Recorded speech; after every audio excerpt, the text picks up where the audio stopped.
Hello, welcome to the episode 2 of FPL BlackBox with me and Mark. It's great to be back, and the reception from the last one was fantastic, wasn't it, Mark? So good to be It back. was brilliant. When I actually couldn't wait to get started again, and we didn't muck up the intro that time. Perfect, Uh, I think. I It hope. went seamless. No one will even know that it's you going go behind the No, scenes well and they me. will know that because they saw it last week. Oh, I was so annoyed about that. And also, 5 minutes before we went on air, I've lost my headphones sound went. So if that cuts out during the show, I'm really nervous about that. Then, as you'll just have to fill the That'd dead be air. fine. I'll be We'll be all right. fine. Don't worry. Don't worry. Yeah. So we've got we've got some good stuff to talk about today. We're not going to reflect too much because there's not much to reflect about because we did all our reflection last week. So we're going to talk a bit about our goals for the coming season. And what was it you said, Mark? No vague goals. That's the We're not motto, isn't it? allowed. No, we're not allowed to just be like, oh, here we felt I might go, top 200k. We got to be really definite with what we want. Apparently, that's what the black box thinking methodology says. That if we don't have a clear goal, we don't know if we've succeeded or failed. So we've got to be Yeah. really ballsy. But what I mean, well, we're talking about it in a sec, but those goals might shift throughout the season. But definitely Oh to yeah, start with, we well, should have a that's kind of good. allowed. Yeah, and then you've been doing loads of research on captain fails. Your last week we dissected your transfers. This Oh week it's your no. captains. Yeah, and it's amazing, right? I thought last week was bad. I mean, if anyone saw that episode, you could see the list of players that I bought in the first 10 weeks before the wild card. It was awful. Rogue gallery of players, including Wesley. I still can't believe that one. I have nightmares. So then I started looking at captains because captains is the other big kind of area of decision making we have. And I thought, well, it can't be as bad as transfers, but they really were really awful. And so, like, improving as an FPL manager is easy when you've made so many blindingly obvious mistakes as I did last season. So, Yeah. yeah, we're going to look in detail at my captains, and I managed to find another manager out there who is particularly good at picking his captain. I didn't realise how good until this evening when Fantasy Football Scout just published an article on their captains, and it was written, I think, by the guy who had the second highest captain tally in the world last season, which is really impressive until we talk about our guy because he had the highest captain tally Just got a one last up them, season. just I one know, up them every just opportunity. by pure accident, they went out with an article and we've got the guy who beat him. But yeah, so we'll look at his stat, and he's astonishing. His numbers ridiculous, and I don't worry. I did ask him who he's going to captain this week as well, so we've got a tip from him at least. Nice. And then after that, so I think we've both been. I have finally tinkered with my team a little bit, so it won't be identical to last week. Just a few little transfers, little changes. So we talk about those. And you cheated again. You've gone for the double lineup because you Yeah, still but can't decide. no, I can't decide. I mean, yeah, it's. I mean, I really want this week to be over. I just want to get going now. I'm fine. I actually am finding it really hard. I don't know whether this season is worse than others. I think it's the blanks. The blanks have made it so hard. And we're going to talk about the United decision in a bit of detail tonight. We're going to look at Bruno, Martial, because they're the two players that I'm swapping in and out, and I'm changing my whole lineup based, not the whole lineup, but 3 or 4 players based Yeah. on whether I want Bruno or whether I want Martial. And I think this is the hardest pre-season ever. I don't know whether it's because the break wasn't very long, and so you're still kind of fatigued from last season a bit, and you're not clear of it, or whether it's just particularly difficult because of the heavy hitters in midfield and the game week 2 blank, game week 1 Yeah. blank. I think we just got options, haven't we? Like Chelsea suddenly. I mean, last year you think about Chelsea, there was no one at the start of the season that anyone was considering. The players like Mount and Pulisic and Abraham and stuff were all, back of people's minds. You had, a couple from City. United you weren't really sure what you were going to get from United that season. Whereas this season, you've got Everton suddenly with a good manager and options. Spurs as well with defensive. I mean, there's so much choice. It's crazy, and I think there is a template emerging, but when I'm seeing teams that break away from the template, I'm still thinking they're pretty decent and could actually do quite well. Yeah, I mean it is so. The Chelsea as well. I mean that's just come out of nowhere. They're going to be a very exciting side to watch. Clearly they're going to have players that we're going to want. And I've had to back down on Werner, which we'll see later on. And I'll go into the reasons why on that. It is linked to the captaincy, but They've got Havertz, obviously. We've got Pulisic coming back as well. So many players. I think that Ziyech when he's Mount. in. Yeah, I mean, and you know, even the defenders as well. We're looking at a lot of people looking at Reece James game week 1 because it looks like he could play. They haven't got a keeper, obviously. I think defence, if they had a keeper, we'd be investing more in that as well. But you know, we think that's going to improve. So Chelsea are definitely now in the reckoning, and you know, we'll probably end up having to change our midfields quite a lot to accommodate them. Yeah, I think that's going to be. I think similar to what kind of happened with United at the end of last season is probably what's going to happen with Chelsea this season. We're going to end up, because the price of them are so good, you know, all under 10 million for any of their assets. I can imagine at some point in the season we're all going to end up with 3 Chelsea, whether it be defender and 2 attackers, or maybe even 3 attackers. Havertz, Pulisic, and Werner, maybe. Yeah, I don't know. Who knows? We'll see. I just don't know how we're going to find room for those midfielders. I mean, this is the concern when I'm building my team. I had in one lineup I've got money up front, but I'm really hesitant to do that because I know that midfield as well and when I want to invest, and so yeah, it's just tough. And as I said last week, I'm tinkering with the side all the time, and I'm finding it quite grueling. I can't stop going in. I can't stop watching more content online, and that letting it influence me. Addicted. I know, and I'm on Twitter for the first time really. And Twitter is what everyone said it would be, a load of noise that actually does start swaying your opinion, and I'm finding that. I don't know if it's a good thing or not. We'll have to see. We'll have to see at the end of the season whether I look back and I think Twitter helped me. I think it's helping me. It's giving me access to so much more content I would know about otherwise. So I'd like to think it's a positive thing, but I know that some people like to block it off. So it's an interesting experiment to see how that helps or not. Yeah. So well, I mean, the first question then is going to goals. So no vague goals in mind. What are you? I mean, I think it's a stupid question to ask you what your target is, because you should be aiming for the upper echelons of stardom, right? I think it's what we're happy with. I mean, it's you know, I've got to be. I can't lie to myself. Right? If I say like, oh, I want a top 100k finish, if I got in the top 100k, I'd say that was okay. I wouldn't be really happy with that. So a finish that I'm happy with, I'd have to say would be 3 figures, and which sounds ridiculous, but top 10k I would definitely take. Of course, anyone would take that at the start of the season. But if I've got to be honest and say what will I be over the moon with, what will I be delighted with, what have I got to try and reach, I'd say 3 figures. I don't really care. How many times have you finished in the top 1k? Just twice. They're high finishes, 42 and 112, I think. So really high in the 3 figures. So if I could sneak into the top 1,000, I would be absolutely delighted. But you've had 3. You've had 3 top. You can't even remember. You see, you've had so many. You've had 3. You finished 268th in 2008. Did I? You finished 382nd in 2011 and 42nd. You've had 4. You've had 4, Mark. Oh, okay. All right. Oh my God! You can't remember how many top 1k finishes you've had. Wow. You're going back to 2008. 2008, 2011, 2014, and 2016. And 2018, you missed out by 300 places. You finished 1.3k. That is an amazing record. Amazing record. It's not bad, but you're only as good as your last season, and that was terrible, as we're about to look into in a moment. But yeah, so I've got to look for one of those. I've got to look for a 3-figure finish. I think that I would be delighted with, over the moon with. And I need a good season to get back up the Hall of Fame, because I've slipped right down and I'm nowhere, absolutely nowhere. So I need a good season. Whether it'll happen, I don't know. As I said to you, I'm trying to learn to improve through this podcast and this stream. It might not happen for me this season, but hopefully in the next couple of seasons. Like Martin Boyle just said in the chat, with that record, why consult Twitter?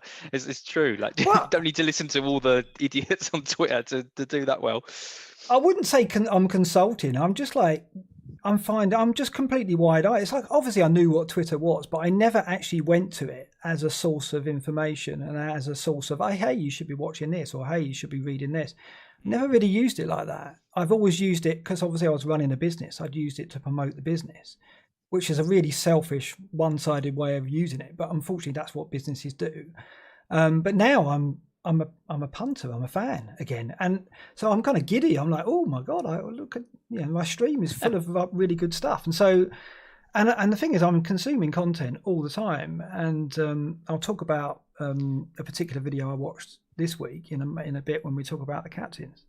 I'll tell you what I found really, really good, and that's, you mentioned them last week, the Planet FPL podcast. Right. So it's almost moving away from FPL and speaking to fans of Yeah. clubs and just hearing what they say about some of the people we're considering from the fans themselves. So I listened to the one on Leeds, so talking about Ayling versus Dallas, Yeah. the Palace one, Ferguson and Mitchell. All these kind of things have been really helpful from a fan's perspective, helping me know sort of who the players are going to be in the team long term, who are just there for a bit. It's that kind of stuff I don't think I've really listened to before. Having that kind of fan link is great.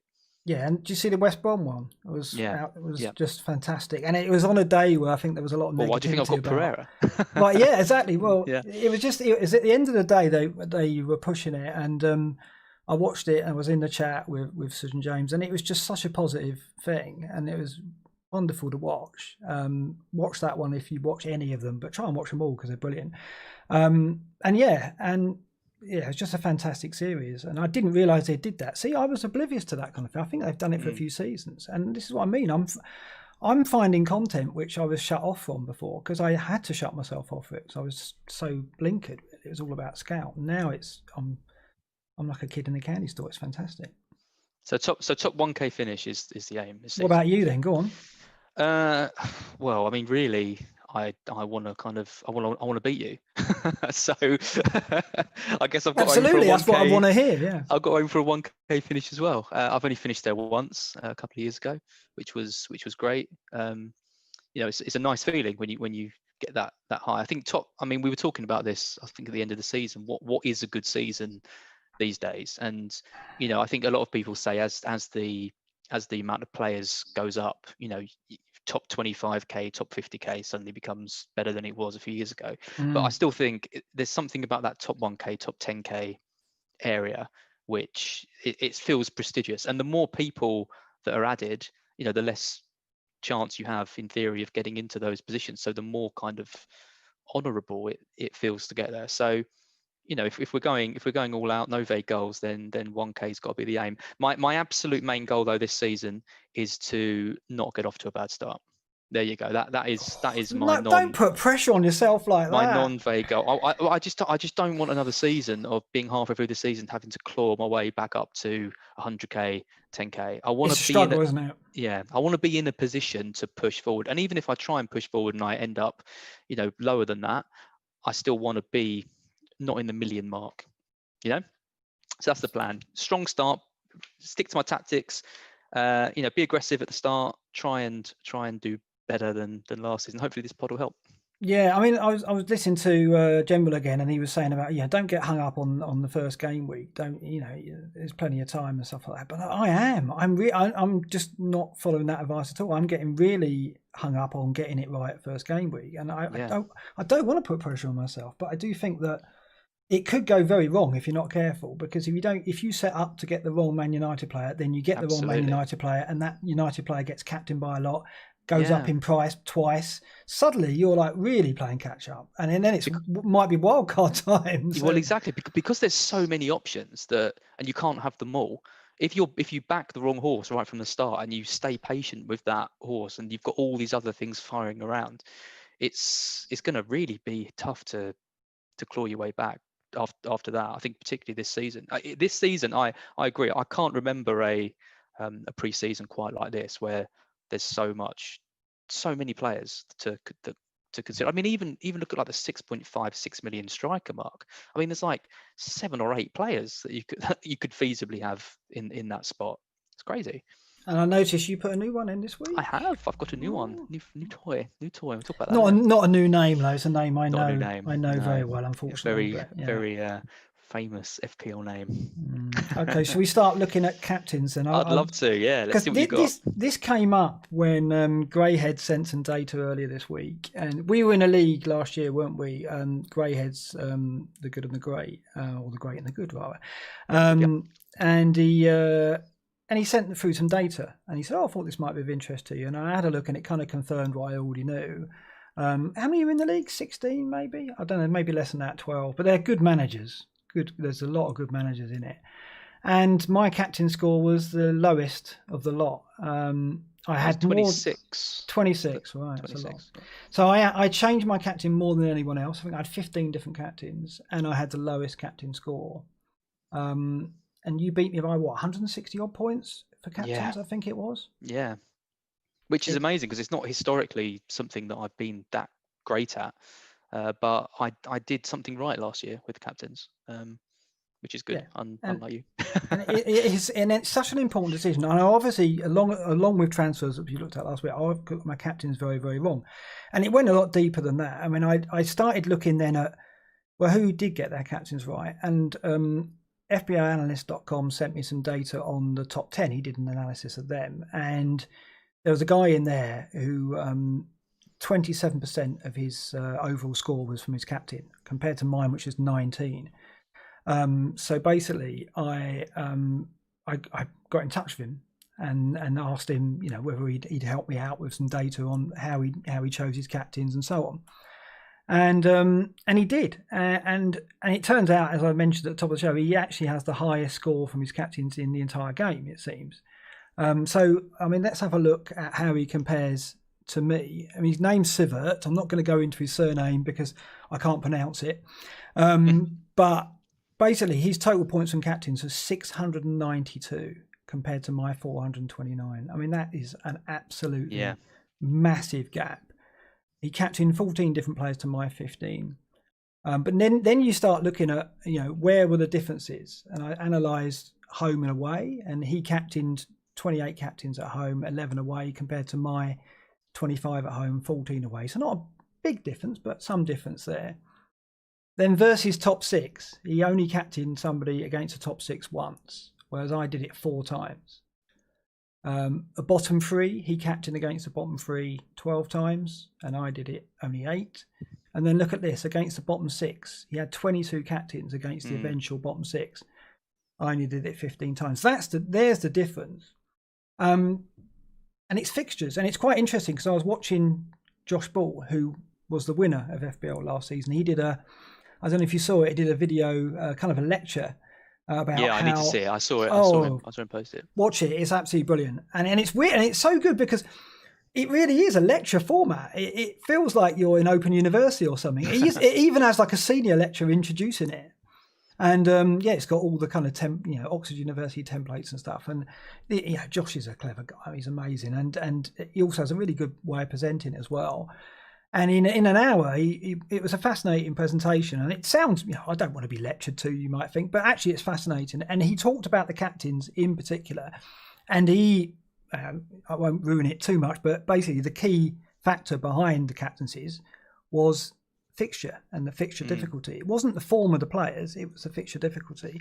And if you look at those numbers and the difference between Severt's captains and mine, that backs it up. It's very cool, isn't it, when you've got someone like that, and same with Magnus Carlsen, like these smart guys who have such successful seasons using that kind of logic and that kind of thing. It definitely, because a lot, I talk to my friends about it, and they say, oh, it's all luck, like there's no skill in it. But this kind of thing just shows that there is certain things you can target, certain things you can look at, which can get you more points and help you in the long run. Yeah, I mean, Josh was talking about the modelling, and he looked at transfers as well, and that was that interesting. It was less about fixtures, more about form. But watch that. It's really fascinating, and obviously it made me realise that the key reason perhaps why Sivert was more successful, captain, far more successful than me and everybody else in the game, was because of that figure at the bottom there. He captained 22 players against the bottom 6, the eventual bottom 6. And he only captained against a top 6 side once, and that was Chelsea, and that was Son when he got sent off against Chelsea. Oh wow! Which that just shows. Which if you watched All or Nothing, so he got a -2 that time. Yeah. Let's look at some of the players that he did captain. So there's my picks on the right hand side, and he's on the left.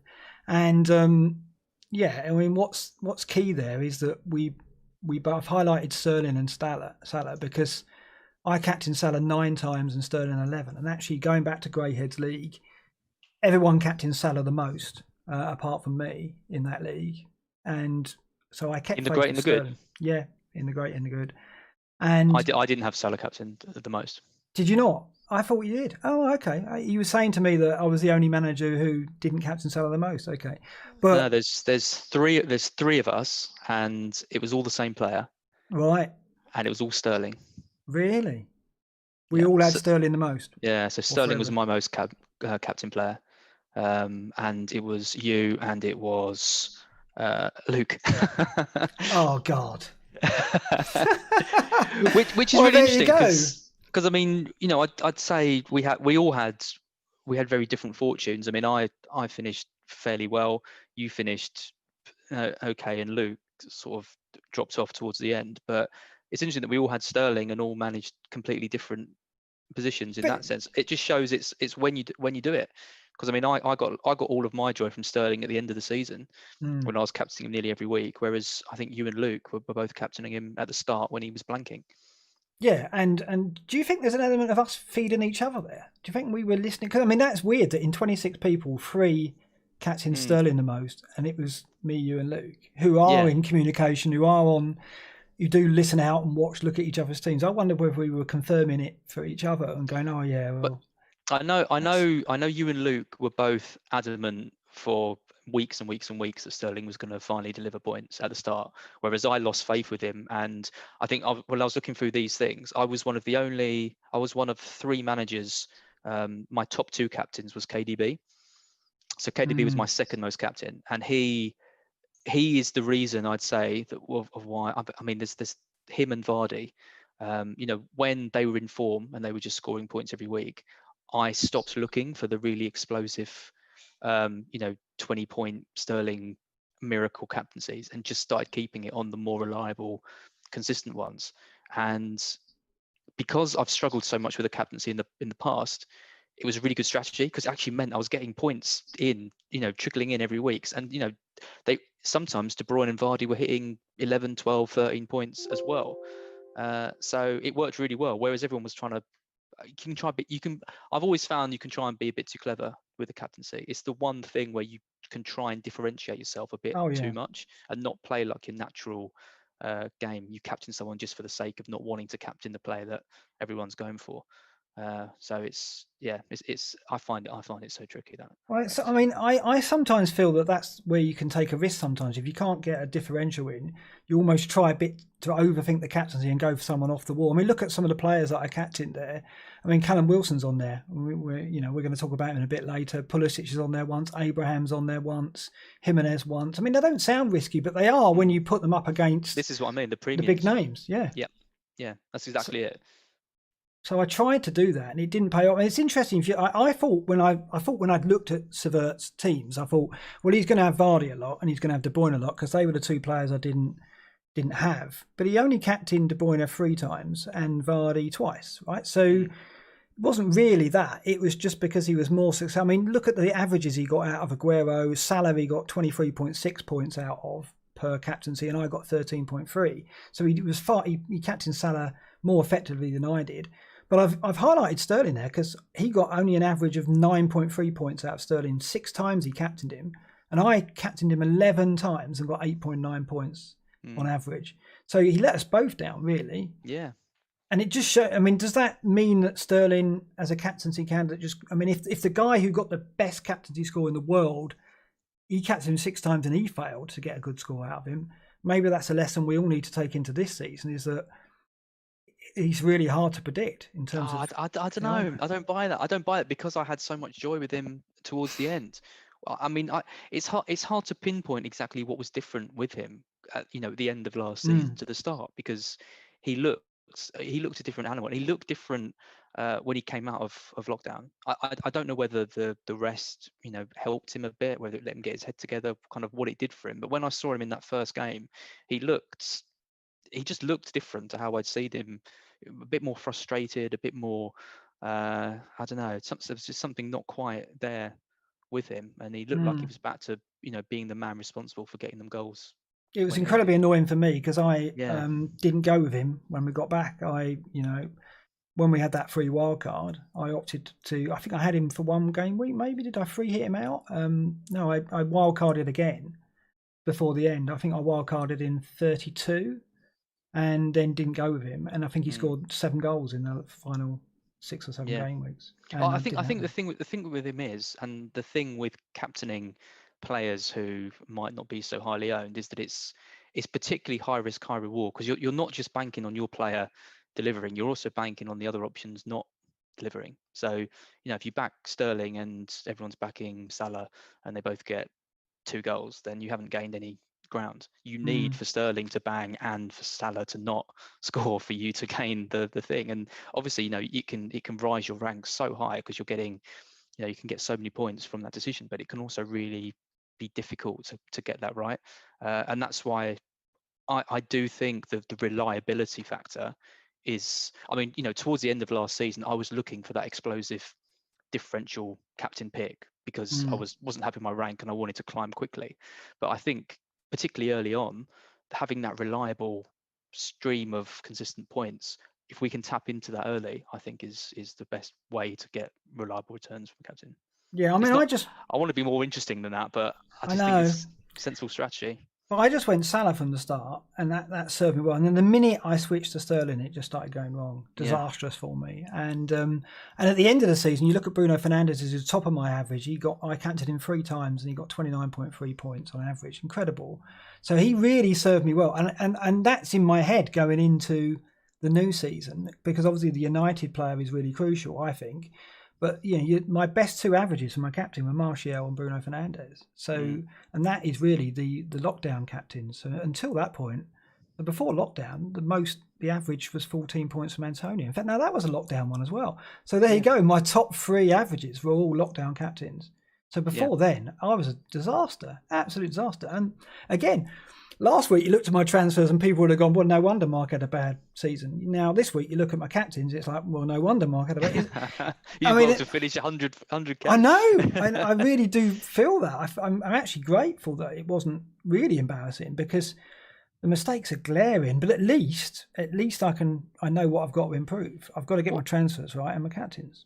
What do you think of? Because I think the manager that the FPL manager that everyone's talking about at the moment, I think he's in the chat. Is Late Riser. Posts some amazing articles on the site. He's got, he's world number 1 in India. He's well, a bit like you, just great finishes. Someone everyone should listen to. His strategy of switching around the premium assets and capturing them and targeting those lower fixtures. Everything you've said today indicates that is, in theory, one of the best strategies you can do, because if you're targeting the top players playing the bottom teams, they're the most likely ones to get returns, right? Yeah, absolutely, and he does that obviously successfully, and it's something I cover. He's very good with Aguero, isn't he? Because Aguero is really predictable. If you look at Severt's average, Aguero is right at the top there, so he was incredibly effective at captaining Aguero, and I think Late Riser is as well. So, and he actually is quite easy to spot fixtures where you think, well, Aguero's going to bang 2 or 3 goals in that one.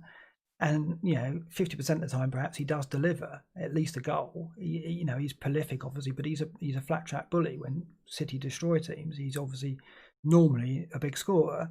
So yeah, I mean, I reckon Late Rise will be looking at the fixtures already and going, right, Aguero's coming in there and he's coming in there. And obviously, though, you've got to manoeuvre your team and your bank to be able to do it, and that's not easy. Well, that takes a lot of planning. It does, and it can backfire. And I think it's what's impressive. I mean, I always remember Kane versus Cardiff stands in my mind. You people would kind of decimating their teams, taking -4s, -8s, wild cards to get in Kane for that Cardiff game, capturing him blank. So when that happens, it immediately makes you think, okay, this strategy isn't perfect, and it's not perfect because it's high risk, high reward. You're moving out premium players, regardless of what fixture they've got, that could always score, to bring in potentially less owned players with better fixtures who could blank. And then if you've taken hits and you haven't, juggled things, so you're doing things for free, it can really harm you if it goes wrong. But some people, like Pranil, don't care, and they want to hit that high of getting it right and exploding up the ranks. And you've got to admire that strategy. Oh yeah, I do. But the thing is, Kane is a very different animal to Aguero. Kane, we know. We talked about player signatures last week, didn't we? And Kane has that. We know you can't look at a fixture and go, Kane's going to definitely deliver. Whereas Aguero, you can. I mean, it's not guaranteed. But if I was backing anyone against an easier fixture, you would go Aguero. You wouldn't go Absolutely. Kane. You're not surprised to see Kane blanking against Cardiff, but you would be surprised if Aguero blanked against Yeah. Cardiff at home playing a full match. Yeah. Yeah. I mean, even against Norwich, where City lost, I think Aguero scored, didn't he, and got something. So, even in games where they don't perform against easier teams, he always finds a way. And thing is, he will this season, and we're not even really considering him. I'm sure Late Riser is, but 10.5, 10.5. No. Yeah. I haven't even thought about it. I mean, we probably got Werner up front and we can switch to him, but when he starts and City get in the groove, he's going to be a factor. And we, I've said this has been a hard pre-season, and we haven't even had Aguero or De Bruyne to worry about really yet. So, and I think difficult. In terms of like price rise, I think people are going to lose patience with premium picks so quickly, and particularly at the start of the season, I wonder if we're going to be able to afford to wait and give them time. So, if Werner starts 3 games without a goal, and you've got Martial, Aguero, Kane, you've got all these other players who you want, people aren't going to settle for that. He's got what 46% ownership already.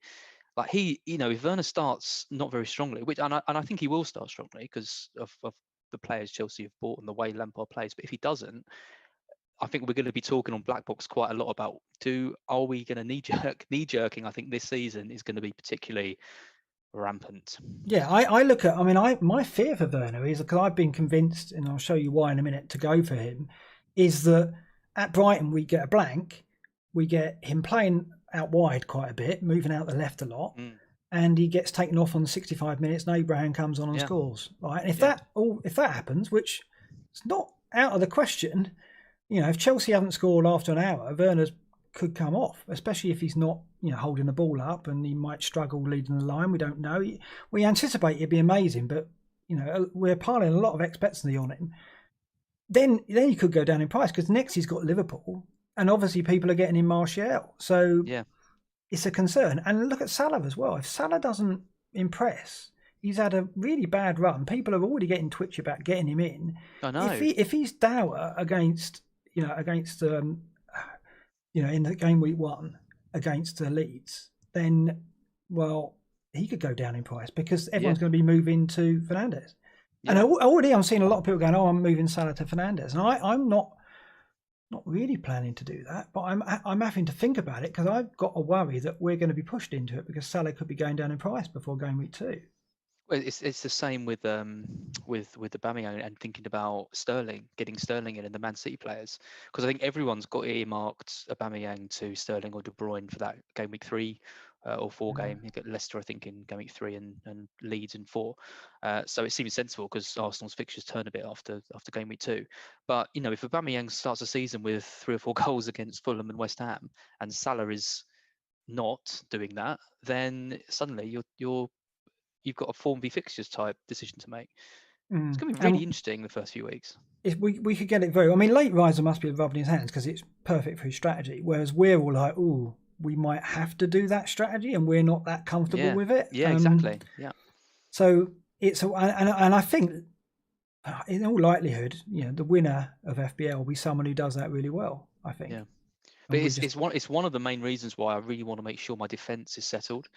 So, I've already got a couple of risks in there that I'm thinking I don't want to make any defensive transfers, because if I'm thinking about these premium midfielders and strikers and things, and I'm already sort of connecting the dots of who I'm going to take out and who I'm going to bring in, and thinking about being flexible in switching them round, I don't want to have to be taking out Vinagre, who's gone off to Porto, or Gabriel of Arsenal because he's not playing, or there's risks, isn't there, with or Ferguson. You don't know when his injury for Palace, don't know when his injury is going to heal. Mitchell could be out of the team. Suddenly you could be starting with 2 or 3 defenders, not even starting the season. Yeah, I mean, you're worrying me, because you've just named loads of my players. You probably named my back 5 there.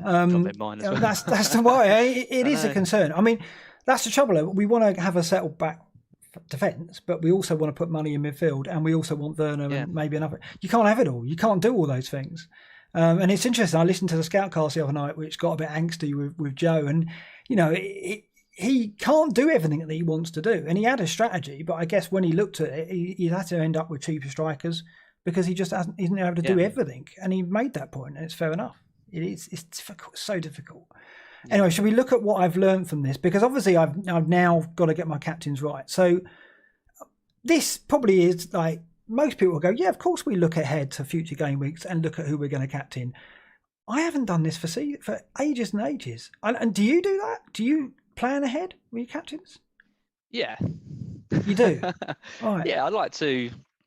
I mean, that's why it's always important, I think, to have at least two strong captain options.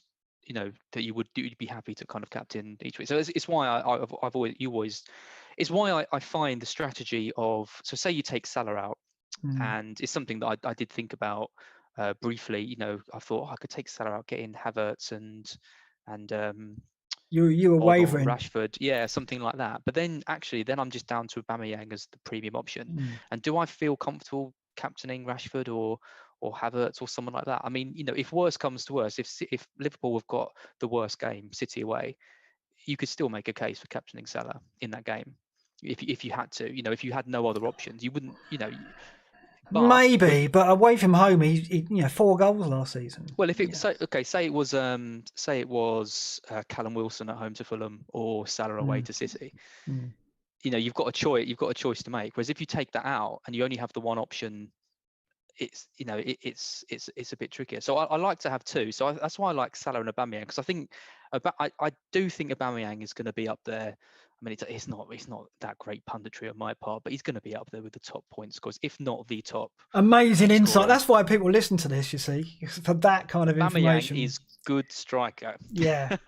But I mean, he's a midfielder. You mean? Yeah. Yeah. Well, exactly. The good midfielder who could even play striker. We don't know how it's gonna start, but I mean, that positional reclassification is just screams so many points to me.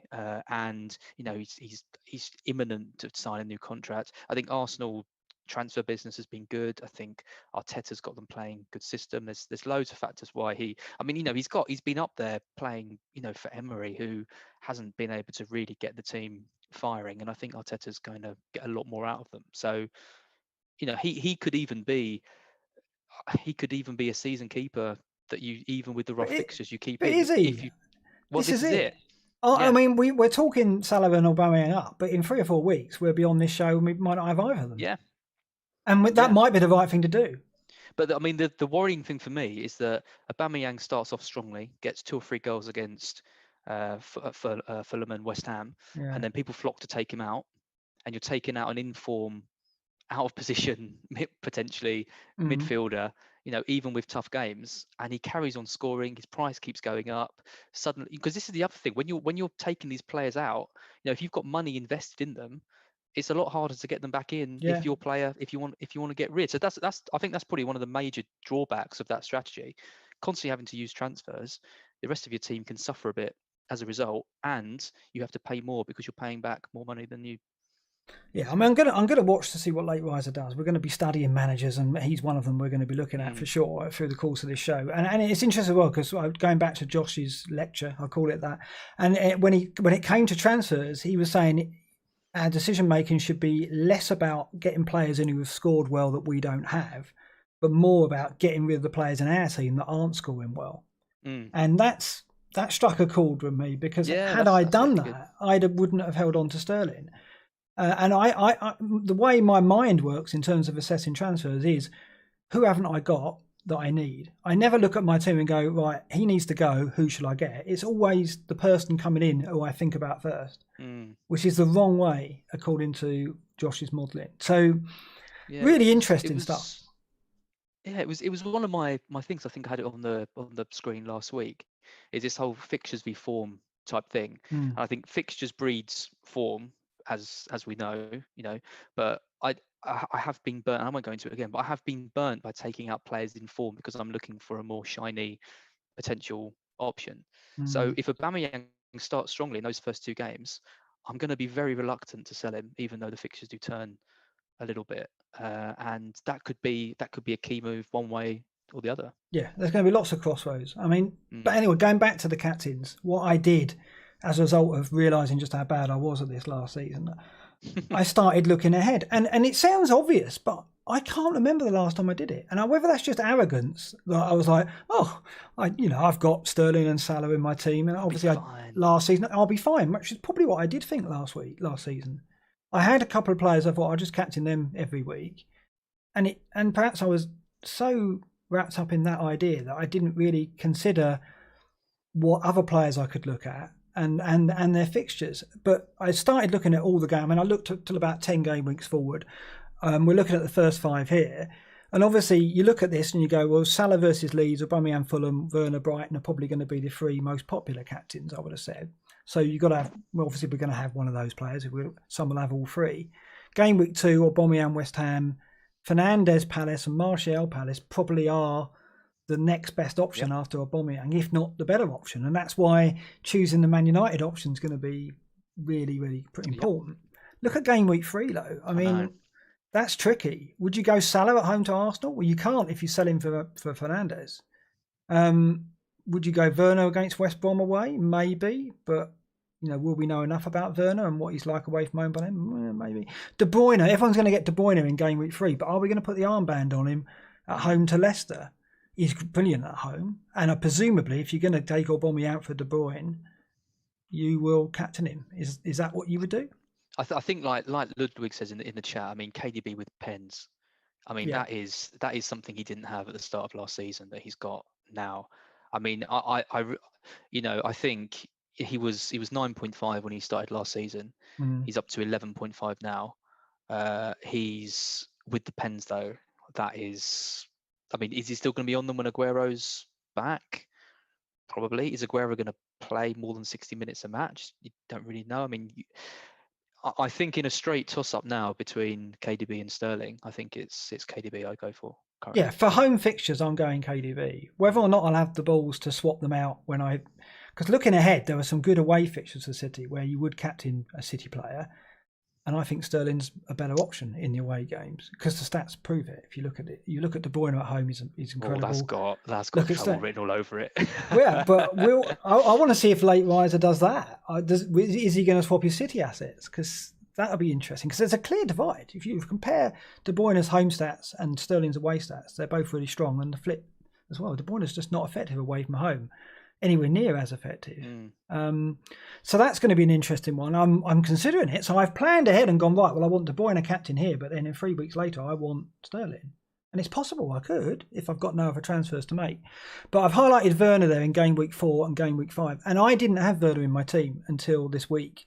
And it was only when I started looking at captains that I thought I'm going to have to get him. Because not only am I taking a risk, no, not having him. If he fires at Brighton, then he's going to go up in price and he's going to go beyond me. I mean, I'd be picking the City boys in that game. Would you? What, for game week 4? What? Which one's that? Game week 4? You back City at Leeds, would you? Yeah. Over Werner at home to Palace? Yeah, I think so. Would you? Yeah, newly promoted team. I mean, one of the things that was really interesting in the captain article today, and we're going to talk because I think the big captain decision this week is Aubameyang v Salah, but the way Leeds play might set themselves up quite well to be taken advantage of, particularly from the wings. So Sterling, I think in that game could be gold, and I think Salah in the first game could do really well as well. Well, that's interesting. Well, we're going to look at this week's captain in a moment, but so you wouldn't back Werner there. So if Werner starts well at home to Palace and then the next game week at home to Southampton, I think he's going to be a popular. And look at his ownership; he's 42% at the moment, isn't he? 45. I mean, there's it's hard to because I mean if Leeds start the season strong, I mean they're the best defensive record in the Championship last season. If they start this season looking like a kind of top 10 team, and they're at home, and City don't start that strong because they're still on their holidays or whatever, then it can change it. But I mean, City playing a newly promoted team, to me, screams they should be the ones we target. Even away from home. Because that's the difficulty, because I think, as I said, you're going to have De Bruyne captain maybe game week 3, and then you're taking De Bruyne into game week 4 for Leeds away. And look at his away data. It's not great. It really isn't great. So I don't think that's a gimme that you go to Bruyne in that. No, it's not. But I mean, it depends on how Werner starts. I mean, like you say, the risk with Werner and the risk with all the Chelsea players, and why I'm not really factoring them into my captaincy decisions, is because they've got so many options now. You just don't know how many minutes they're gonna really get. And I think Werner is at risk from Abraham. I don't think Lampard is suddenly going to say all the players that got them into the top 4 last season, Mount and Abraham and players like that. He's not suddenly just going to say, okay, well you're not going to play anymore. He's going to have to balance the new arrivals and the old the old young The old people. guard, yeah. The old guard. But are they old guard? I mean, they're all like 20s. Yeah, But I know. yeah, but it's going to be tricky for him. And I think Werner, he has signed players with some versatility as well. So I don't think Werner is going to be leading the line every game. And then suddenly, if you're paying that much money for Werner, who's out on the wing with Abraham up front, versus one of the City players who probably what you're going to get a bit more, then I still think they're the ones to go for. Yeah, I mean, Chelsea are going to be tricky this season, I think. Oh yeah, and by then we might be considering switching to Havertz anyway. You don't know. So I mean, but the key is it's not about necessarily who you're going to captain. It's also with an ownership of 45%, when it could be over 50 by the time we get to game week 4. If you don't have Werner, even if you are captain De Bruyne, you want to have Werner to make sure you're not getting absolutely destroyed if 50% of the game. So you're worried about Werner. that? You're consciously aware of ownership, and you will make transfers and decisions based on ownership. Not so much transfers, but I want to make sure I'm looking ahead and going, right, who's going to be the popular captains, and making sure I do all I can to cover them, even if I'm not going to captain them, which is why I'm looking at game week 2 and going, okay, I've got Aubameyang versus West Ham, but if I get Fernandes in, I'm also covering 50% of anyone's return who captains Fernandes, right? Whereas if I don't get Fernandes in at all, I know Fernandes is going to be captained by everyone who gets him in, I reckon.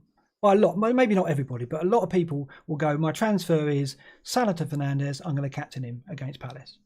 So a lot of people are going to do that. If I don't have him, I'm exposing myself to some risk there. I mean, say Werner gets 1 goal in the next 3 games, and you're going into game week 4, and City's looking okay, and Werner's ownership sinks a bit and things like that, but he's still highly owned.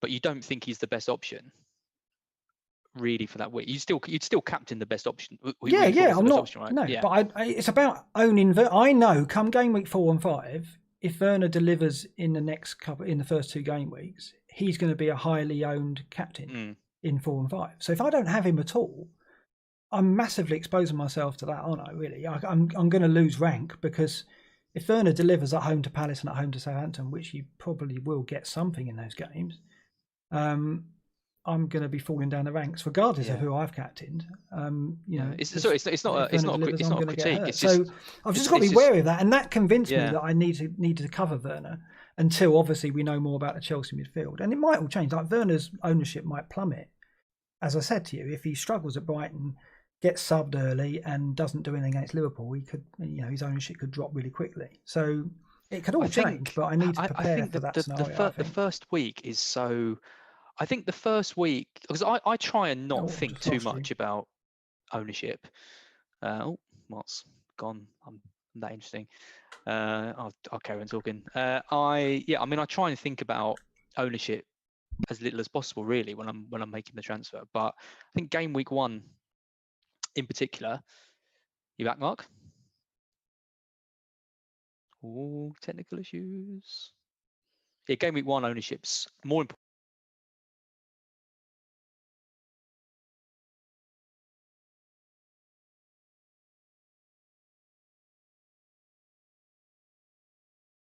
Crazy. Oh, now we're saying we're muted. What have you done, Mark? Can't hear you. I'm back. I muted my mic there. Sorry, I did lose my hit. I said that had happened, didn't I? I'm gonna have to get some new earphones. Anyway, yeah. I mean, it's really tricky. So I mean, I use this to influence my lineup now, because I knew I needed to get Werner in as a result of that. And if you look, I mean, every lineup I've seen has got Werner in. So I think I was taking unnecessary risk, but I still was wavering. But I think I'm going to have to just to look after those game week 4 and 5 captaincies, which I think are going to arrive. So that's it. So we look at the captaincy this week then, because that's the big debate. Just one thing quickly, just so I can finish the point I was rambling on about when you. Oh, sorry, when I lost you.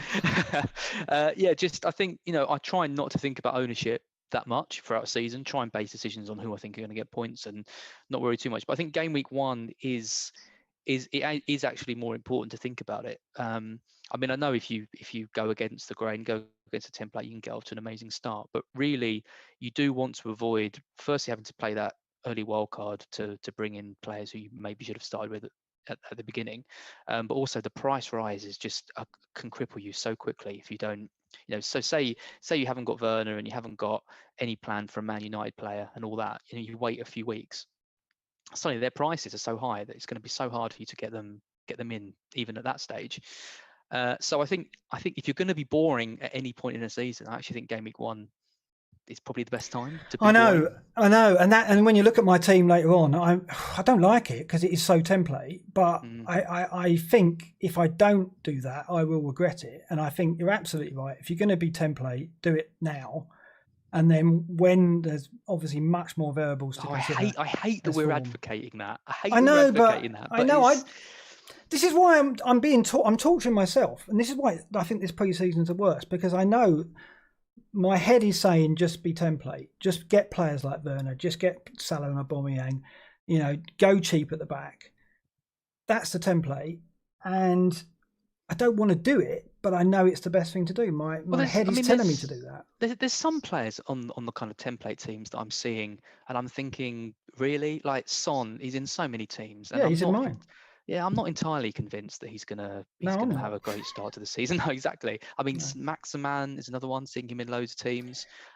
Double Southampton defence, McCarthy and Walker-Peters, I'm seeing that quite a lot. Yeah. Mitrovic in every team. I mean, these kind of players, I've tried to be maybe differentiate my team a bit more, but the core players, Aubameyang, Salah, Werner, I can't make a case for not a good enough case for not starting with them. Just because their ownership's so high, they've all got good games and they've all got potential to be really difficult to get in if you decide you want them. Yeah, but this is why I want to get this game week out of the way. Exactly. So I can not look at this team again and start thinking differently about who I would pick, because I know I have to, unfortunately, I have to be a bit boring this week because I think it's the right thing to do. And if I don't, I'm going to regret it. And I look back at my game week 1 side last season, it was pretty template, to be fair, and I got a good start. So I think I've got to take that lesson and accept it. And it's exactly as you say, if you're going to be boring in any game week, this is the one to do it. There's plenty of time to differentiate. Yeah, we're not going to stick like that's not doesn't come natural to us to be like that. So, and that's why I'm going through quite a lot of turmoil at the moment to deal with it. Let's look at the game week 1 captains. It's Salah or Aubameyang or Mane. In your case, I know you've got Mane in there. And the stats. Well, I did have Mane for a bit. Oh, you changed it. You've gone back to Salah again already. Right. Yeah. I mean, I had Mane in my team. I thought, right, I'm gonna at least try and be a bit clever here. I don't think Salah's looking all that sharp. Poor pre-season. I think Mane is the better player in a lot of ways. I mean, Salah, from a fantasy perspective, is outrageous, but I think Mane is a generally better player. And the trouble is that, and someone said in a WhatsApp group I'm in earlier, is that I kind of feel like Mane has hit his peak of what he's going to do, whereas Salah had a poor season last year, and yet was still so close to being the top point scorer. And when you look at their stats post-lockdown, it is the grimmest reading you've ever seen. I mean, the key stat that matters is Mane did score more goals than Salah. So we got 4 goals, I think, to Salah's 3. When you look at the underlying stats, I mean, Salah's having double the penalty area touches, double the shots on target, just the same shot accuracy. It's like he could just get his stats compared to anyone else in the league are just like phenomenal. And often it is because he makes the wrong decision. When he could pass it, he shoots. When he is through, and some of them is beefed up by kind of relatively easy saves for the goalkeepers. But when you look at them side by side, and if Mane was a bit cheaper, so if Mane was 11 or 11.5, I think it would be easier to argue, because you can say, well, I can do a bit with that cash. I could upgrade Mitrovic to Antonio, or do something to strengthen. When they're exactly the same price, I just don't think Mane can match what Salah's capable of, personally. So unfortunately I've switched back to Salah. I've got a theory that anyone's got access to Opta data will always pick Salah, because if you look at stats, you can't build an argument. No, you've got to be brave enough to go, I don't believe the data. That data's and because the thing is, the narrative is Salah is wasteful.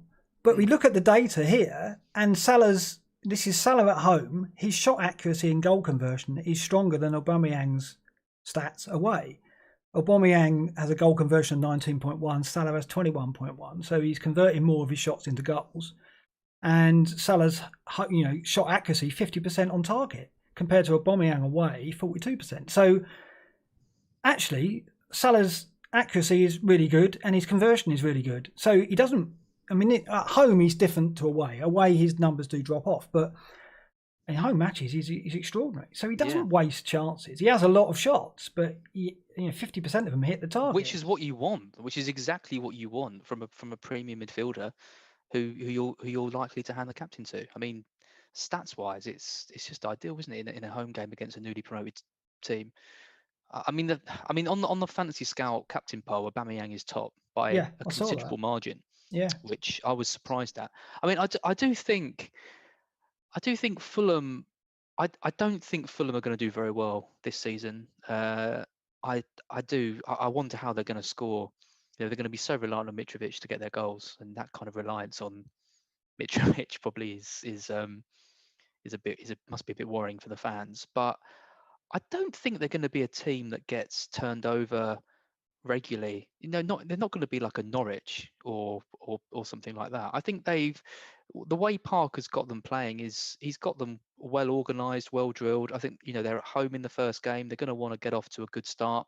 I don't think they're going to cause too many problems for Arsenal attacking, but I think defensively they could frustrate them for long periods. I don't think Aubameyang is going to get a huge haul in that. Whereas when I look at those stats that you've got on the screen for Salah, and I think about the way Leeds play and all the excitement there is about them back in the Premier League and this great game, and I know they've got a good defensive record in the Championship, but I just think it could play quite nicely into Liverpool's hands, and they could actually get brought down to earth a little bit.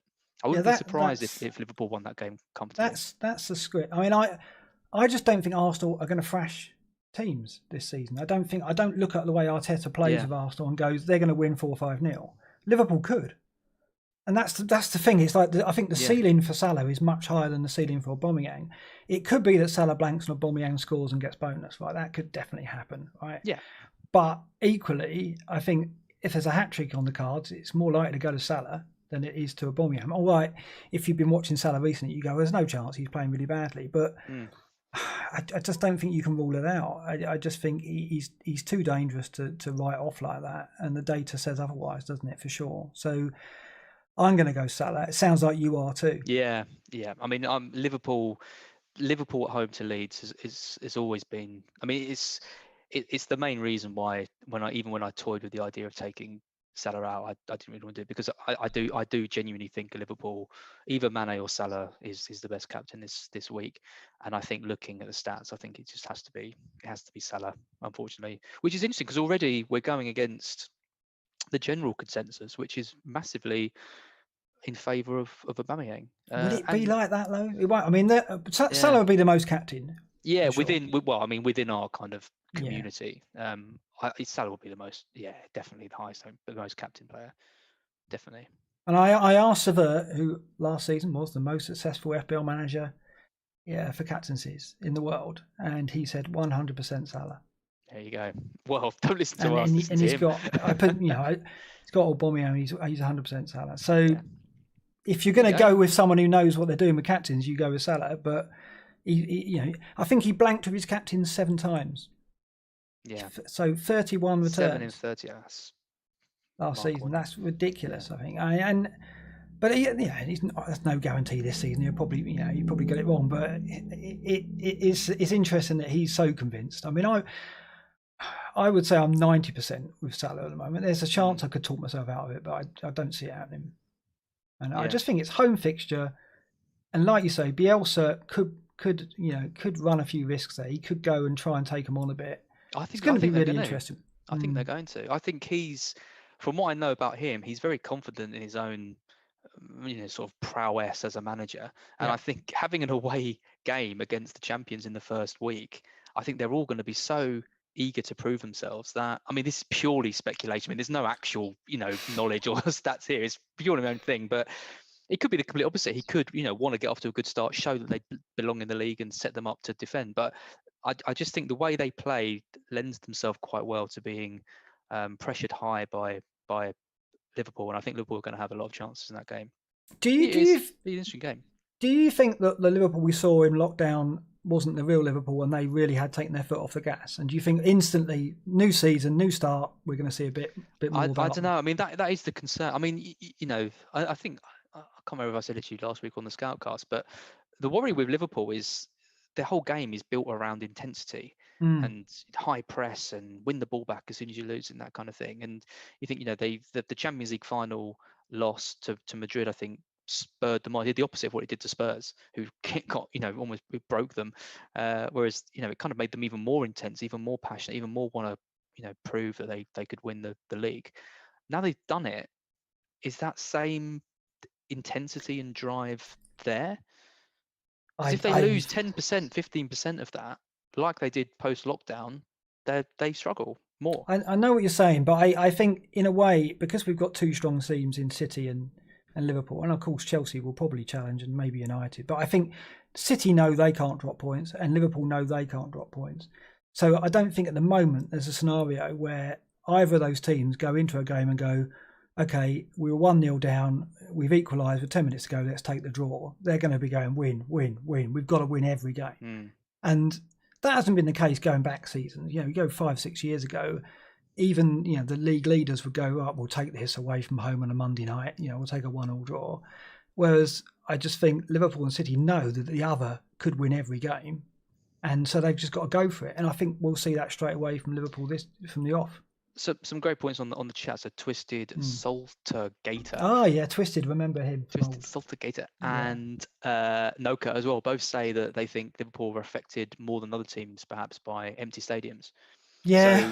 So when they've got the intensity that comes from the fans making noise and Klopp, trying to get everyone up, and that you've seen it. He tries to use them as much as possible. Not having that, I think, does perhaps make them a bit less intense. And like I say, all these things add up. Even if it's just 1-2% of all these different factors, perhaps over a season that could mean less goals, less points, less. We've got to be careful because we talk about confirmation bias, and what we're doing here is building up a narrative, and then we're going to immediately be looking for that against Leeds, and we're going, oh, it's half time, it's 0-0, and they haven't looked that good. And if they win 1-0 and Mane scores, we'll be like, well, we're selling Salah because Liverpool just they lack that intensity. But we've got to be careful not to build that up too much. Yeah. So, well, I think that's why this Leeds game, I think it's the standout game of the weekend. I think it's such an interesting game from as a football fan, just to know how Leeds are going to set up, what they're going to try and do from that game, what is going to happen with Liverpool, how intense. Because in my mind, it's going to be a really, really intense game. But then it is difficult when there's no fans around to have that intensity. Yeah, it is fascinating. I mean, if after, I mean, the last season we saw it with Liverpool's defence, and we talked about it last week, was that they weren't keeping clean sheets early on. And I kept on to my Liverpool defenders for too long when they weren't keeping clean sheets. You got rid of them just as they were starting to look more solid. So you got rid of them at the wrong time. Brilliant timing, yeah. Yeah. So we both made kind of errors there. But yeah, I think again it would be interesting to know, if they don't start strongly, how long do you give them before you kind of say, well, surely they're going to turn this round. Or do you bin them off and go for? I mean, City, desperate in theory to reclaim the league. Chelsea, with all their signings, United, pushing to carry on where they left off last season. They haven't got long to kind of show that they still want it. Yeah, and really, all Liverpool should be thinking about is convincing FPL managers. Forget the title. Oh, yeah, just put on a show for us, so we know that you're going to be all right. Should we look at a team that did do well after lockdown, Man United? Because I said earlier about the big issue for me and the way my team's going to be structured is about the Man United player that I have. So I started looking at United's players in lockdown, and you can see here, Fernandes topped the bill, 79 points since game week 30, but Martial 78. And that gives us the problem. But of course, Martial now a forward, he's going to get fewer points. He's going to lose the clean sheet point. He's going to lose the extra point for a goal. Might get a bit more bonus, should get more BPS and might be in there for bonus. But that worries me a bit because at the moment, I was fully convinced to go without Bruno because of expected goals. And we'll look at that in a minute. His reliance on penalties and set pieces. And you see there, though, interestingly, his XG, expected goals for non-penalty. So this is expected goals from non-penalty situations.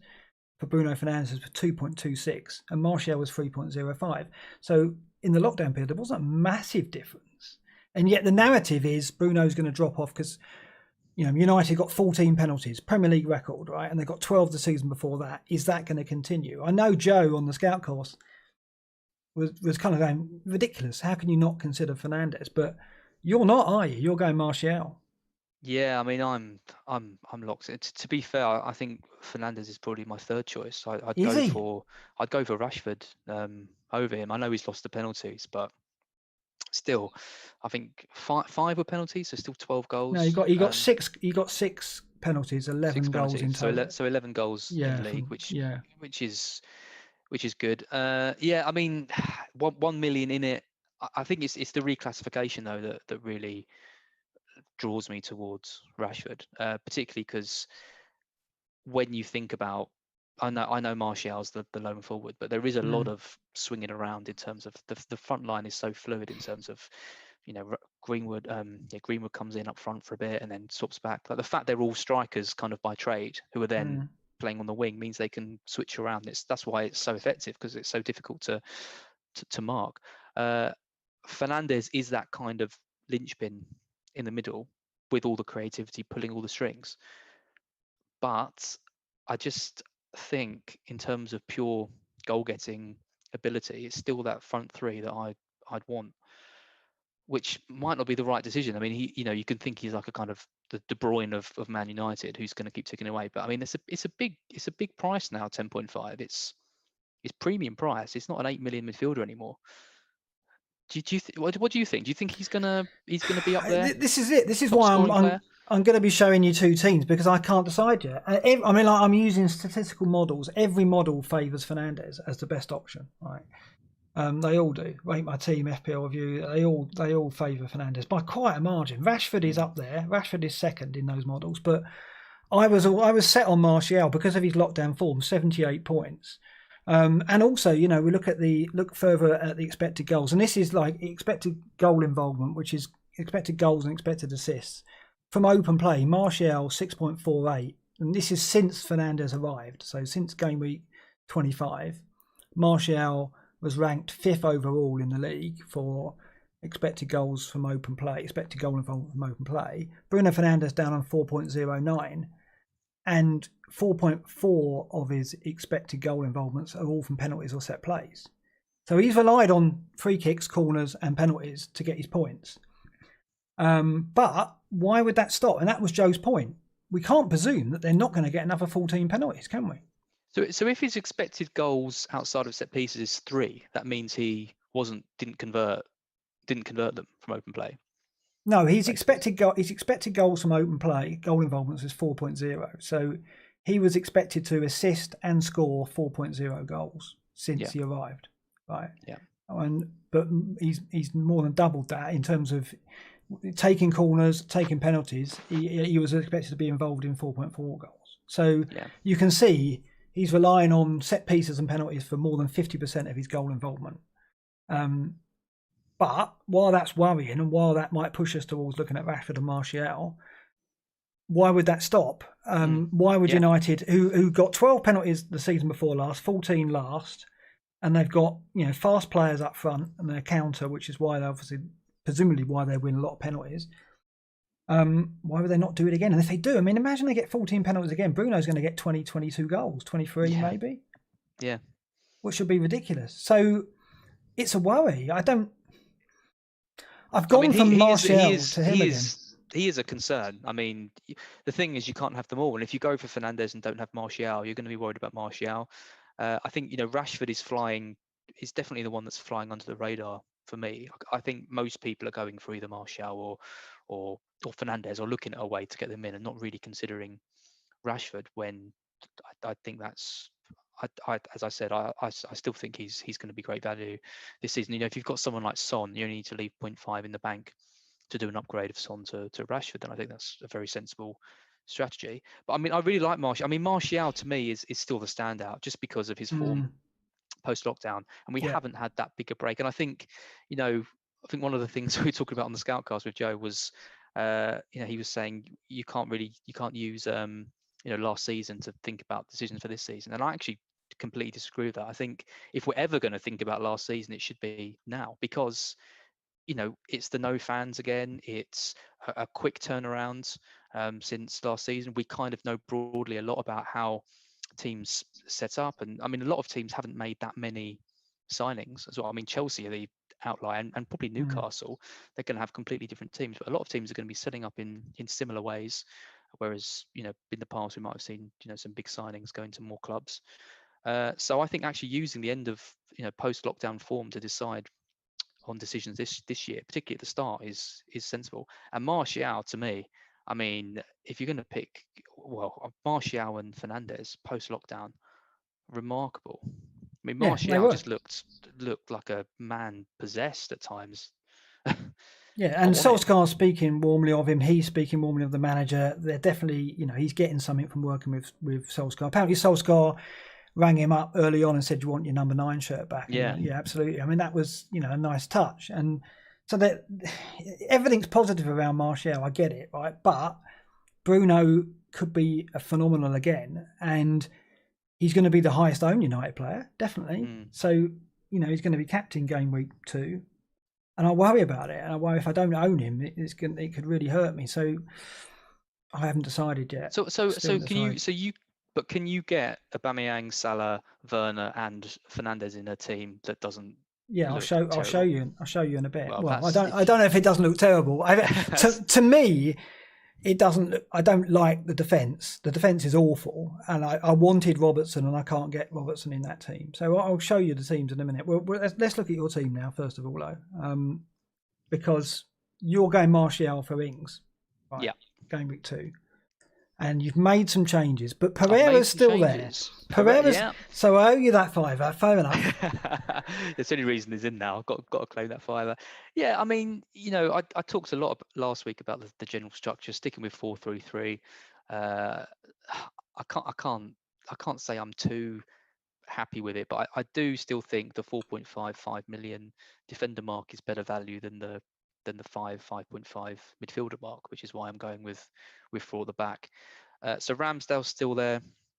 Is for anyone listening on the pod, Ramsdale's still there. Yeah. Alexander-Arnold is still there. Obviously, they haven't left. But then I've swapped Doherty out for Luca Dean, who I love this. You like the look of. I love it. I think it's a great idea. Yeah, I mean the issue. I really like what Everton are doing in general. I think getting an entirely new midfield of Decore, Allen, and Rodriguez is a masterstroke. And it's Ancelotti. He knows how to set a team up to defend. Like they're going to get clean sheets. He's now had more time to work with them. All these things point to good things. Doherty's a problem because Aurier's still there, and because of the number of games that Tottenham have in the first few weeks. Yeah. So, and the fact that Doherty only started training, I think, yesterday. So I've heard some signs saying that Aurier might play that first game. It's a lot of money, 6 million, I think, for a defender. You need to be sure they're going to play every match, and unless Aurier leaves, I'm not convinced that Doherty will play every match. So I'm going to go for Dean, who will. And also, like I said, I don't want to be making defensive transfers. So then we come to our next 2 defenders who have got early defensive transfers written all over them. I had Tierney, 5.5. Louise got injured. So straight away I'm thinking that just ups the chance that Tierney's going to play at centre back if he plays in a back 3. So I don't want to be paying 5.5 million for a left fullback turned centre back. So let's go for potentially the best centre back in that group, which is the 27 million man Gabriel, who I have never seen play football at all, but I assume he's good player. been brought in. He's a ball carrier, good passer of the ball, like Lewis is actually, but a much better defender. He's going to be good. He's going to be strong for them for sure. Yeah, and I mean the from what I've read about him, it says just that, and Arteta has been saying a lot about him. I mean the question is who plays with him. So you've got, assuming Tierney plays at centre back like he has been for a bit, you've then got Saliba there, and you've got Holding, and you've got Gabriel. So one of them is going to miss out. Who knows who it's going to be? It'll probably be the one that I pick, but I think Gabriel is going to be long term the main centre for back sure, for the yeah. team. So Yeah. he's in. But then the other issue that I've got in the defence is I've still got Vinagre, and they've signed a new left back now, but luckily it wasn't anyone who I think is going to be straight first choice in. He's not a 28-year-old for a big money fee. He's a 31-year-old player who I think looks like backup to Vinagre. And from what I've seen, from what Nuno said, he said, any deals off for Vinagre, he's keeping him. He's a special player. I think if he does go, it'll be against Nuno's wishes, which could jeopardise his future at Wolves in general. And I don't think the owners are going to want that. So he's still in until literally probably the last minute, in which I make a frantic change to Walker Peters, who's safer, but I think less potential if he starts. Yeah, I think you're all right with Vinagre for this week, but that'll be it. Yeah, long time. I mean, Tello. There's Tello who's I think now being more linked with Man United. I don't know. Brazilian, yeah, is that the? Yeah. He yeah, got 8 goals. 8 goals, I think, last yeah, season. He would be great if he signed, but yeah. I think for now Vinagre is safe based on from what I've read.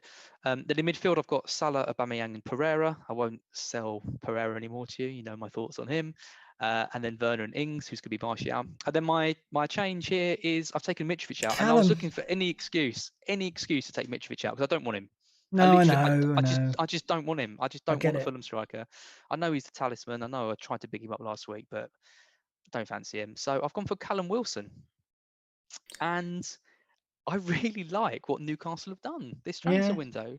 I think bringing in Fraser and Wilson and Jeff Hendrick and their new left back, Lewis, they're really, really good signings. They're decent players, aren't they? They're players that you would have thought, if you'd have said like a year ago that Newcastle would get that calibre of player. I mean, Hendrick's a bit, he's not spectacular, but he does a decent job. And certainly we know Fraser and Wilson as a combination really well. So, yeah, I mean, Callum Wilson is destined to feature in my team at least once a season, and yeah, I'm not going to go with him yet, but I know he's going to be there soon at some point. I mean, it's definitely a gamble. I mean, the opening fixtures are nice. West Ham look in disarray already, and the season hasn't even begun. Brighton, they're playing Brighton at home. They're quite strong at home, and then the fixtures remain quite good. I just think with Fraser, St Maximan, and Almiron feeding the striker, that's a creative attacking team they've suddenly got out of nowhere, and why not? I thought I'd just. And the thing is, there's so many players around the 6.5, 6 million mark. I mean, you've got Watkins now signed for Villa at 6 million, Mitrovic, Rodrigo, you've got Antonio, you've got Wood, you've got Mopay. There's an abundance of options to switch to. This is why I worry about having Werner and Martial up front, because you've just named 4 or 5 players that you can get in and have an effective 6 million, 6.5 forward line, and yet you're putting your money in Werner and Martial. And then you're going to want Chelsea midfielders. You're going to want perhaps 2 City midfielders maybe. And you won't be able to do it because you've got Werner and Martial, who they're not easy to sell once you've got them. So that's my worry about going that route. Well, they need to keep delivering. I mean, it's not a problem if Werner and Martial are scoring each week. But like I say, if you've got 2 or 3 weeks of them not delivering, you're going to have a decision to make. Yeah, but I mean, I had Rashford last season delivering for me okay, but he wasn't keeping up pace with De Bruyne. I mean, obviously Vardy's an outlier because he scores 10 weeks in a row, and then you can captain him every week. Fine. Once he starts, you can start putting the captaincy on him. But captaining forwards this season, are you going to do it often? I mean, that's the thing. You need the big midfielders to be your captains. Because I don't think you're going to be captain Martial and Werner often, are you? No, and that's why I think having Salah and Aubameyang, they probably won't always stay as a Salah and Aubameyang. They might be switching round to Sterling, De Bruyne, Fernandes, that kind of thing. I think the captaincy is probably going to stick with those premium options. We'll see. But that's my worry. I like having cheap forwards, and I look at this season, and already I'm thinking there's a good selection there. I can easily make a decent forward line, either playing 2 or 3 up front. People like Chris Wood had a decent season, 6'5". Wilson obviously, Mitch if you have to Nketiah. There's players there, and if Nketiah starts, then I mean, thanks to Joe Taylor on the chat who says this is going to be an early wildcard team. Yeah, it's nice. You can't say it. I mean, hold on. Let's look at mine Let's because see your two teams. well, this is the cheating. Fernandes team, right? So this is the team I can have and go Fernandes game week 2, and it'll be Son out to Fernandes. So there's 1.5 in the bank. I've gone Johnson in goal. Reason for that in a minute. Alexander-Arnold, Justin, Walker-Peters, and Lamptey and Ferguson at the defence, which is really weak. But it has to be weak because I've got Son, Sam Maximin, your favourite, Salah, Aubameyang, and Souček in midfield, and then a front three of Mitrovic, Adams, and Werner.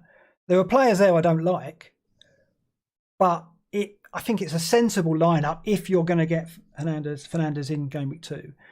But I don't like having that weak back four, that weak defence back 5 rather, because I know that Justin won't hold his place for longer than game week 3 or 4. I don't like having the Southampton defender really. I've got to have a rotation with him, and that Lamptey's probably best, which means I can't really have McCarthy or Ryan. So I've gone Johnston. I don't really like having Johnson. There's a lot I don't like about my team, but I look at it and go, it's all right for game week 1. And then when you put Fernandes in, and you've got Fernandes, Salah, or Aubameyang, that's strong. And, I'm not, even if I get the captaincy wrong out of those 3, I'm going to be okay. Whereas if I get Martial up front with Werner, I've got a lot of money up front. And it only takes a couple of those 6.5s. If Wilson starts scoring, Mitrovic starts scoring, Wood starts scoring, I can only have one of those. When actually, if I had all 3, I'd be able to throw money into midfield and get Havertz, Pulisic. And that's why I'm leaning towards this. I hate that team. I knew you would. Yeah, I mean, for the reasons you've said. I don't like it, but yeah, I just you're so reliant on those 4 players, because the rest, and Trent, the rest of the team is. I mean, Adams. I just don't get the Adams love. I know he did quite well post lockdown, but he gets subbed a lot. Will he always play? Like he feels like cover for Ings. Mitrovic, no. No, I don't like him. I mean, I might go Nketiah in for Mitrovic. I might take the gamble. Defense, Mark. That defense is. I know. I hate it. Oh. But a lot of people have gone that way. Yeah. A lot of people have gone 4.5s. I originally, before fixtures came out, I had Trent and some 4.5s. But I want the Robertson Trent double up, but I can't do it if I want to get Fernandes without losing Salah. And I don't know if I do. I mean, it's very, like, if I go in with this team and Salah doesn't convince against Leeds, it's very easy to go, right, Salah to Fernandes, keep Son, and then put some money in the defence. So I could do that. So it's flexible. That's the other thing in favour of this team. If you look at the price points that Joe goes on about, it's pretty good, because you've got Son at 9 million, and then you've got 2 big hitters in midfield. So you can go Son to any Chelsea player. You've got 1 big hitter up front and 2 cheap strikers, so you can go to Wood or Wilson quickly, because there's 1.5 in the bank, of course. So it is really flexible as well. So it's got that in its favour. But I look at it and I hate it. But say you went for Rashford instead of Fernandes, you could upgrade both Mitrovic and Adams to 2 6.5s. You could have Wilson and Antonio. But Rashford, but Rashford, 11 goals last season, non-penalty, and he was poor in lockdown, and he's had an injury. So we don't even know. Like, we think he was struggling with that back injury in the lockdown period. Then he got the ankle injury against Seville, and he's coming back from that. What's he going to be like when he comes back? We don't even know if he's going to be fit yet. Just switch Mitrovic and Son to Pereira and Martial. Well, let's look at the other team. This is the team that I can do Martial with, and it looks stronger straight away. Look, McCarthy in goal, template. Alexander-Arnold, Robertson, I really want those 2 because I can lock them in. Don't have to think about it for the season. Sice at the back, good value. I think the Wolves defence will be good. I know they haven't got fullbacks, but I think Nuno's going to get them. He'll recover them. And they've got great fixtures after the first 2. So I like that defence. And I've got Justin and Ferguson there, who I don't need to play. I mean, I can play that free every week. If I want to play Souček. And then I've got Ings up front, who I think will do well at Palace. All right, I've got Adams there, but I can swap him out for somebody else. And I've got Werner to cover, because you've got to have Werner. And then the transfer will be Ings to Martial, just like you. So I prefer this team. It's miles better. I know that, but It's miles it doesn't better. allow. The only way if the only way I can get Fernandez is Salah out, and I don't like doing Salah out. I might like doing it after the Leeds game and go, oh yeah, Salah was awful. Which a lot of people, if I see Salah being sold, I might do it because, well, I'm going to lose value on him and I want Fernandez. So I might go with this and do that, but I don't want to be forced into that to get Fernandez. I've got another, 24 hours to make up my mind. If I was You're fully really committed, panicking I about am. Fernandez, I don't aren't like. you? Yeah, Wow. I don't like it. I don't Didn't like even it mention at him all. last week. I don't Well, think. I watched the Scoutcast, and Joe makes a very good case. It's like, why should we dismiss the fact that they're going to get, if they get 14 penalties, he's going to get 20, 25 goals because he's going to get 6 or 7 open plays. He's going to get 3 or 4 free kicks. He's not. I love that comment. I absolutely loved it. But it scares the life out of me. And the ownership will be high, and he'll be captained. And yeah, so I'm really in turmoil. I told you I hate it at the moment. Don't like it. I just want to commit, get this game week out of the way and get running, right? Because hopefully I can make some good calls along the way to make it up. But I don't know what to do this one. I don't think you should completely discredit the team that you had on last week, which had Don't worry, 3.5 in the bank and the ability to go to any of the Man United players you liked, and it had the cheap strike force. Yeah, I like that team.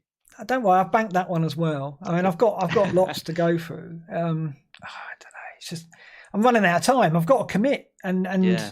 I wish when you said last week that you hadn't touched your team, I really envied you. I at the end of the show, I was like, oh, I wish I was like that. And I was resigned to another 2 hours of tinkering. The only time you'll envy me, Mark, on fantasy football. Well, we'll see. But I'm not enjoying this at all because I'm really torn about the Man United, and I do think it's a key decision. People can say, "Oh, well, as long as you're flexible, if you get it wrong, you can adapt." But it could go very wrong if I don't get Fernandez, and Fernandez does well against Palace, and he's heavily captained, and he starts going up in value. I can't get him in. I'm going to have to take a hit to get him in. Well, you'd have to lose Salah, wouldn't you?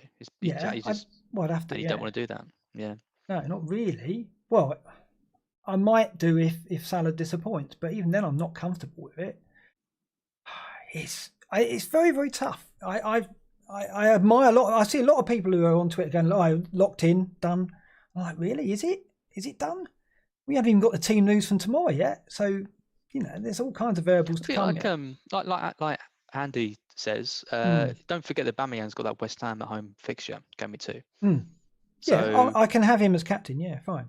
Yeah. So does that mean that Fernandez isn't so? I mean, if you're going to captain Aubameyang anyway, is Fernandez that important to cover for game week 2? And Andy says, maybe we don't need any United at all, and I've considered that too. I mean, when he said that on Tuesday, you don't buy it, do you? I was like, 2020 is definitely something gone wrong this year. If Andy's saying, "Where's Maguire, Andy?" That's what I want to know. Yeah, Luke Shaw. He was talking about Luke Shaw the other day. I mean, I don't buy he'll do that either, but he's got a point. You could say we don't need United. Well, this is it. This is the thing that I think is so great about this season. Is I genuinely don't think anyone is essential. I don't think. I think you can. We're saying keep the 2 premiums. It allows you the captaincy and all that. But at the same time, I've seen teams without Salah in with 1 premium who have got amazing squads like Alexander Arnold, Robertson. They've got Havertz. They've got Werner. They've got Martial. They've got a plan for Fernandez. It's amazing what you can do with the money if you do decide to spread it around. So I don't think it's with so many options, I don't think it is a completely ridiculous strategy this year. No, the problem I've got is I'm an overthinker, and the whole of the season is playing out in my head all the time, and that's all changed. I read something, I watch something, I listen to something, and it's changing again, and I just want to get on with it now. People like us doing shows like this aren't helping at all. Not long to wait. I know. I can't wait to get started because I think it's gonna be a weight off my mind. Just going, right, I've committed now. I can only make 1 transfer a week. I'm not going to take too many hits yet. I will take hits, but I don't. I just want to get done now because I'm torturing myself going round and round and round. And I wish I was like you and I could be more confident in committing to a locked team. Because I'll show you that in game week 1 when I've got 20 points and your overthinking's got you 60. So you think that first team's awful and you wouldn't go with it? Oh, I don't like it at all. No, I don't like it at all. I really don't think 2-6 strikers is the way to go. They're not good. They're not good. The 6.5s are for 0.5 more are so much more quality there and proven. I mean, you talk about proven quality. You know, we talk about your decisions last season. You know, I know we're only on the second episode of Black Box, but you're banking on Mitrovic and Adams and St. Maximan and, you know, Justin and loads of unproven, untested players in that team, just so you can get Fernandez. Doesn't Yeah, but seem. I think, you know, you said it last week. Every team's got players like that. You can pick on that. I mean, I could go back to your team and pick on 2 or 3 of your Well, players in the this same team you've got on the way. screen now has got one. It's got Adams. Right. I mean, St. Maximan, I think, you know, debatably hasn't done that well, but Yeah, now but I has mean, better if players you're around him. But the rest of them, Souček, yeah. we know can deliver from the position he plays. Martial, Werner, Salah, Aubameyang, Robertson, Says, Alexander-Arnold. They're all, you know, they're Yeah. all good. They're all good players. It's a much more solid, like, Yeah, foundations for a team. maybe I just shouldn't be scared of Fernandez. Maybe I should just do it. Maybe I should go with the Don't be XG scared. argument. Don't be It's scared just of Fernandes. I'm you know a penalty. Andy posted up 2 penalties in game week 1 for Fernandez, and it's in game week 2. It's panic, isn't it? So I don't know. Anyway, let's look ahead at the fixtures, shall we? I don't want to look at that team any longer because I know that it's going to be 3 or 4 hours before I go to sleep, and I'll be looking at it a lot longer after this show. So I love this. We were going to try and make this one an hour, and oh it's yeah, an hour well, and a it's half, and bound we're to like, happen. It'll be all right yeah, once the season. We'll say that every week. It'll be all right once the season I starts. can It'll keep be all going right all next night week. though. This is the problem. I can talk about this. Well, I can, as long as I'm not looking at that team. Right. So let's look at the fixtures. Who are you scared of then? Out of the games here and the players you know you're not going to have, who worries you? Yeah, good question. I mean, scared. I'm not too scared of anyone. I mean, there's players that I'm considering who I'm not going to have who are a bit Mané, for example. I mean, players like Jimenez who are like under the radar Yeah, completely. Not seen him in a single squad, even though he's we not know he's not he's going to explode at Sheffield proven. United, though, You is wouldn't he? have thought so, but you never know. I mean, Son worries me just because of how many people I'm seeing with him. Vardy as well. If he goes on a run again, and suddenly he becomes a factor in our seasons. I mean, he's not even someone I've considered at all. And yet, you know what he's like. If he goes on a run of 10 games, Yeah. scoring double digits again, you know, he's going to be kind of got in by everyone. I mean, I'd say scared. I'm really interested in that Chelsea game. The worrying thing for me is in that Chelsea game. First, if we get battered by Chelsea, it won't be a good start to the Premier League for Brighton. But also, if Havertz and Pulisic plays as well, and suddenly I'm thinking, how can I shift my? You know, I've got 4 at the back and only 3 in midfield. So if you're worried about Fernandes, but I'm going to struggle to even think about getting in the 8.5 players. I mean, Pulisic, I really want, and I just can't see a way of getting him without losing someone like Martial or Salah or Aubameyang. So if Pulisic comes in and looks really sharp and scores a goal, he's going to be someone that I'm going to really want and not really have a way of getting. So he's the one I'm most scared about. Well, Pulisic, that's what I maybe. mean about that first team, though. It had good balance of payment across the team. Like, I had Son there sitting there, and Son could be Havertz if Well, apart Havertz from goes mad. 2-6 strikers. Well, yeah, but you have to try and hope that they're going to deliver, don't you? I mean, Mitrovic, incredibly, his ownership, we said last week, ridiculous. So I like Mitrovic over the fixtures he's got. I don't like him in the first game, but I like him after that. Because I think Fulham, he will get 3 or 4 goals over those first 7 or 8 games, I think. Unless Fulham aren't going to score any goals at all, which is possible. And Adams, yeah, I quite like Adams, but yeah, I mean, Vardy does worry me a bit because I think he always scores at the Hawthorns and it's kind of in the stars. But I think we're writing off Leicester as not having form in lockdown, and we're expecting them to struggle again, aren't we? Spurs, I don't know what to do. Kane looked leggy again for England. I mean, I watched England games going, right, Harry, convince me to have you. I watched it and was like, right, you've done exactly the opposite. I thought it was pretty I can't ordinary. remember the last time I saw him not looking leggy. He always looks a Yeah. bit off or a bit deep, or there's always something I watch for him where I'm like, I don't want you in my team.